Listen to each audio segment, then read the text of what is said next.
This chimney is an absolute picture of neglect. This thing has just been neglected for many, many years. Obviously, we're getting a lot of water infiltration, and no one's ever tried to prevent it, and nobody's ever done any maintenance to the chimney. So this is what it looks like when a chimney is built improperly and then is not taken care of.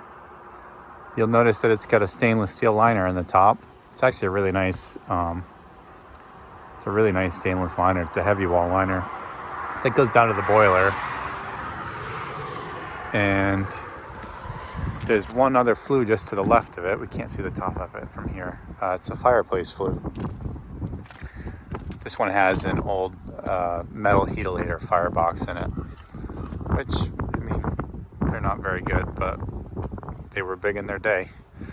So we got a lot of stuff to take care of here. I'm going to demo this, and then, you know, obviously there's big holes and rot and whatever behind here. We got to get some paper, and we'll have to resize this chimney so we don't have clips in here. That's not really a sign of a professional building anything. You'd never want to have clips in a chimney like that if you can avoid it. So I'm going to resize it to fit full modular size bricks. And well, let me just give you a look at the top. Here we are. So this is a look at the top. Obviously this thing is just no bond breaker on the flues, of course, because you almost never see that. These bricks are just all loose. Someone has come up here to fix a roofing leak. By the looks of it, it's probably one of the chimney professionals in my area. Anyhow, let's have a look. So yeah, this is what happens, you know, when you fill a chimney solid like this. You know, the water gets in there, and it just has it stores in there, and then it just has something to push off of, and it will blow your chimney apart like that. And not to mention not having a bond breaker on your flues. When those flues heat up, they need to expand and contract, and if they don't have that room, they'll just, you know, bust apart your chimney. So this flue is gone, this boiler flue, and you can see that someone put this liner in, did a real nice job with the termination, just left it wide open. This was a professional install, by the way. Homeowners do not use heavy wall liner like this.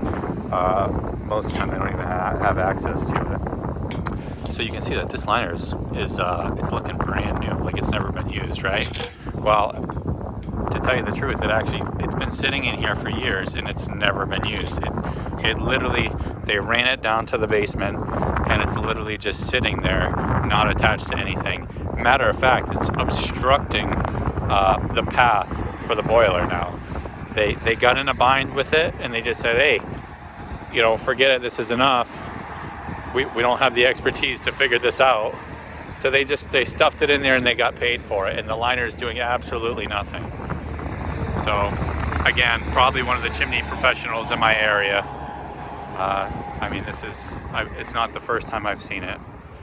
So I'll show you in the basement, and I'll show you what it looks like down there.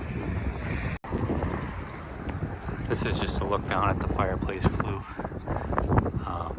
You can see that we have some severe cracking, and a lot of that most likely is from water damage, water infiltration, getting in the chimney, freezing, and just blowing stuff apart. You know, something has to give when water's storing in there and your chimney's built solid like that.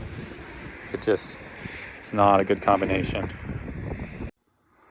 Well, I think that we figured out why they didn't want to install that pipe to the boiler, the stainless liner to the boiler, because look, we're just kind of in a crawl space. Well, it's not crawl space, but I don't know, this beam's about 5 foot tall or something. And so we got to get back here to get to the boiler pipe. And look at the connection back here. It's just a pain to get back here. So this is the ducting. And to do this right, I'm going to have to just drop this whole piece of ducting out of here, jackhammer that out, and get right in there. That's why that might be the reason why they just left it. And look, they've just mortared in a piece of galvanized into the chimney, which obviously galvanized inside of a chimney is not going to last. So let me get this stuff out of the way and we'll figure out what's going on in there. All right, we've got this removed, pulled the pipe off, and now so look in here, and I mean, some of this pipe had rotted out and they just kind of stitched it up. We'll have to fix that too. But if you look in here where the liner's supposed to go through, there's no liner down here. So we're gonna have to go find out what happened, where it stops. I put my phone in the hole here and I can't see the liner, so. Okay, I don't know why they would, well, I mean, nobody would ever put a clean out midway down a boiler flue, so, I mean, I'm kind of glad they did, just so I can see where this thing goes, but let's see if I can find the,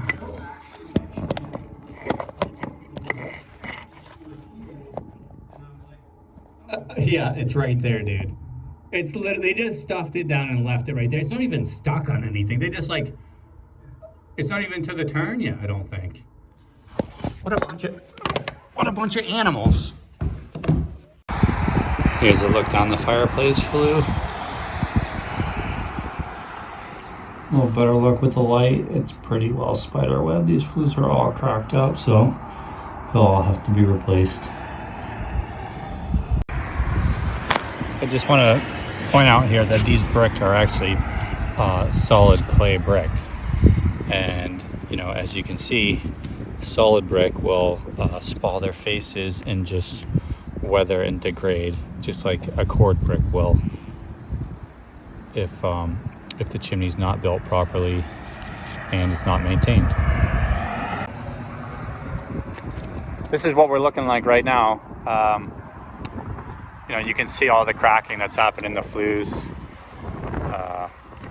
There's just, this is what happens when you fill everything solid like this. So there's a few things going on here, right? This is the brick. The mortar is really hard. It's like it's got a high Portland content in it, and anything that you make really hard, it kind of has a trade-off where it likes to crack and shatter a little bit easier than something that's softer that has a little bit of flex to it. So I think what happened initially is all these flues have just been like completely mortared in solid, right? So at first when the chimney's built, you know, you have a fire and these flues want to expand. Well, the first, you know, they're trying to expand and then something's got to give. So these brick will break, crack, the crown wash on top will crack. The flues might even crack because they're trying to expand and can't. So this is a great example of why you should never fill a chimney solid. And I know a lot of old timers still say you should fill them solid completely. That's how we did it when I was a kid. But really, when you fill them solid, you're just doing everybody a disservice because they're just going to crumble just like this. They can't help it.